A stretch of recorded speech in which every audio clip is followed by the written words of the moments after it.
What's up, guys? Today I'm going to be giving my way too early NBA predictions for the 2022-2023 season. Who do I think is winning the MVP? What teams do I think are taking the biggest leaps? Today I'm doing some spicy hot takes, so to up the ante a little bit, I'm going to be doing the Packy One Chip Challenge. This year's high voltage chip contains the supercharged Carolina Reaper pepper and stinging scorpion pepper with a shocking twist. It's gonna turn my tongue blue. This chip has 2 million Scoville. I've never had something this spicy. Am I intimidated by this chip? No, it's a chip. Have I had anything that's 2 million Scoville? No, but what's a Scoville? Let's be real. Oh, I see.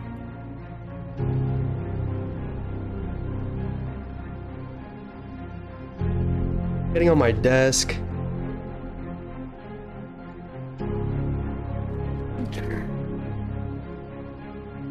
No, I'm not scared. All right, I've got it on both both hands. I was supposed to only get it on one. Ah, man, okay. I don't think I'm prepared, but whatever. Packy 2022 One Chip Challenge for these really hot takes. Cheers.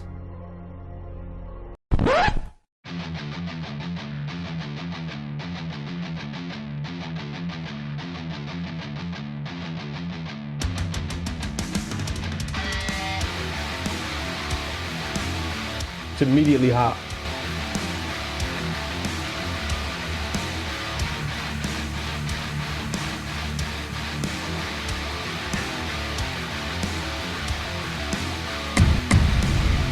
Sorry, I hit the mic.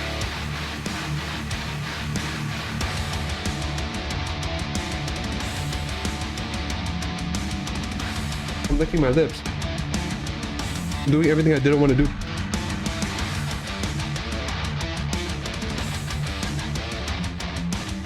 All right, I just want to preface this list by saying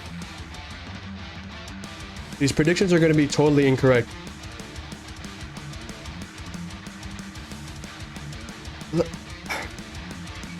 Last year, the top 6 teams were separated by only 7 wins. Oh my God.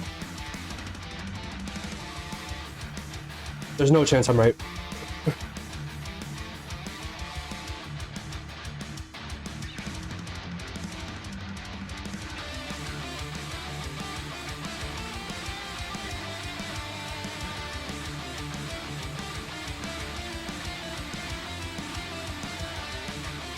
Oh my God.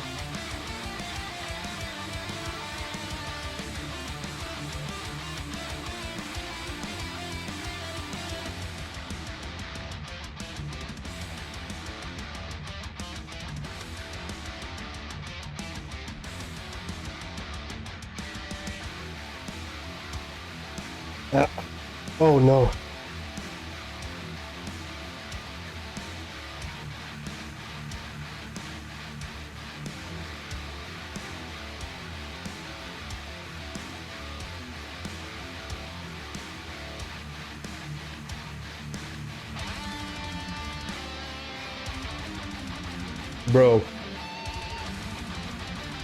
Bro.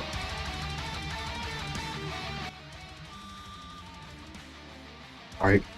Here are my predictions. For the first seed, Giannis will lead his team.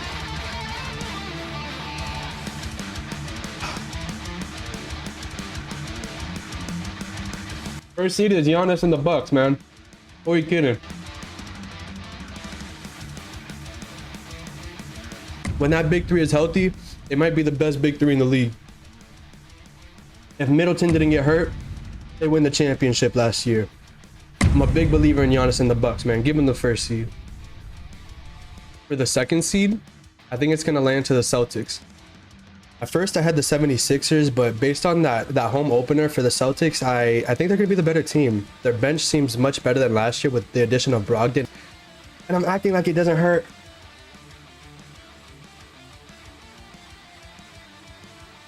So, because I had the 76ers as the second seed and they fell back, they only fell to the third.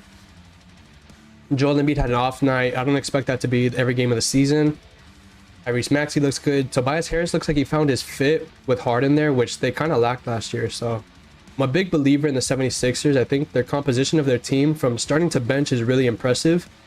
And the next team, I think, is going to be the Heat. So just a quick little recap. The first seed Bucks, second seed Celtics, third seed Sixers, and the Heat fall to the fourth seed, but it's not that much of a fall from grace. So last year they were the first seed, but they were only ahead of the second seed by like 3 games. And then the second, third, and fourth seed all had the same record. So it's not that big of a fall off. And I only have them coming down because, well, the 76ers became better and the Heat lost the same player that the 76ers gained and became better from. Next is the Cavs. I really love the Spida pickup for them.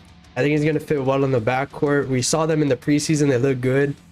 I'm a big believer in Evan Mobley. He's my second favorite rookie of last year's class behind Cade. I think the Cavs are going to be really exciting, and I look forward to watching them live. Sadly, because the East is so stacked, I think the Hawks fall to the 6th seed. I'm a huge fan of Trae Young and a big fan of DeJounte Murray, but their competition is just too tough, man. They might slide ahead of maybe the Heat or the Cavs, but other than that, it's kind of hard to find where they fit in, if not here. So I was previously high on the Nets. I actually had them top 3 seed, but I lost all hope in them, man. If you saw my most recent TikTok, I just think that they're lacking a vocal leader and guys that are willing to get their hands dirty. I mean, Kevin Durant, Kyrie Irving, they're finesse players. They're gonna get attacked on defense. They're just too frail and they don't go hard enough, man. To round out the play-in, I have the Raptors, Bulls, and Knicks in the 8th, 9th, 10th spots respectively. The Raptors, I may be a little bit low on them, but they're lacking a lot of size, and I think they can pull off being a higher seed. They always seem to surprise me. I tend to be low on them, and they seem to go higher than I always predict, but this might be the year I'm right. I mean, they don't seem too promising. Nothing excites me about them, and this just might be an off year, a development year for Scotty Barnes, and they see where to go from there. When it comes to the Bulls, I think their window was very short. It opened and closed last year. With Lonzo Ball's lack of health, they struggle mightily at that point guard position. Alex Caruso in and out of the rotation makes their defense struggle, and they have to run guys like Ayo Dosunmu, which I know Bulls fans are high on him, but when it comes to people outside of the fandom, Ayo Dosunmu isn't really a starting quality point guard. As for the Knicks, I'm not very high on the Jalen Brunson acquisition. I think their team construction is a little bit odd when it comes to trying to fit RJ Barrett, Jalen Brunson, and Julius Randle on the court, as those are your 3 best players. They're going to be getting the 3 most minutes, and I think they just don't gel well together. The Knicks caught lightning in a bottle that one year that they made the playoffs, but it seems like that was a one-time thing, and it will be a long time before they can repeat that. In the West, I actually think the first seed will be the Nuggets. Now that MPJ and Jamal Murray have come back healthy, I think Jokic will finally have his weapons around him that he's required these last couple of years. The guy has averaged nearly a 30-point triple-double with guys like Will Barton and Aaron Gordon as his best teammates. If Nikola Jokic wants to three-peat as an MVP, the first player to do so since Larry Bird, being the first seed in this Western Conference will give him a very strong argument. Now, the second seed in the West, I think, is actually the best team in the West, and it's the Warriors. I only have them as the second seed because Nikola Jokic will be motivated to be a high seed and win that MVP, and I think the Warriors won't be motivated until the playoffs. These dynastic organizations seem to coast a little bit in the regular season and amp it up by the time playoffs come. The third seed, I have LA. And no, not the Lakers, I'm sorry, the Clippers. I love the depth on this team, and if the head of the snake, Kawhi Leonard, and Paul George can stay healthy, this might be a championship quality team. It wouldn't be the first time Kawhi Leonard brought a championship to an organization that's never won one. I have the Suns falling to the 4th seed. Now that Jay Crowder is on the market and you have an unhappy DeAndre Ayton, the Suns' depth is beginning to lack. They didn't have much to begin with, but now that you have to start Cam Johnson, I'll be interested to see what asset the Suns can get in return for Jay Crowder. Next, I have the Timberwolves and the Grizzlies, and I think they're on pretty equal footing. We saw this rivalry last year in the playoffs, and now that the Timberwolves have become better with the acquisition of Rudy Gobert, I think they may overtake the Grizzlies in ranking. I'm a big believer in the frontcourt of Rudy Gobert and Karl Anthony Towns. Anthony Towns is such a skilled big that you could slide him in at the 4 and have no problems. The Grizzlies, on the other hand, I have them falling back from where they were last year because Jaren Jackson Jr. will be going into surgery, and their depth is lacking at the big position. If the preseason tells us anything, it's that Ja is motivated to win this MVP. He's dunking on every opportunity he gets, and I don't think he'll let the Grizzlies fall any lower than here. I can't believe I have the Mavericks at the 7th seed. I could see them as high as the 4th seed, behind the Warriors, Nuggets, Clippers. But for now, I'll keep them at the 7th seed just because this league is so stacked. I don't know where else to put them. I don't see them being better than the Timberwolves after what they picked up in the free agency.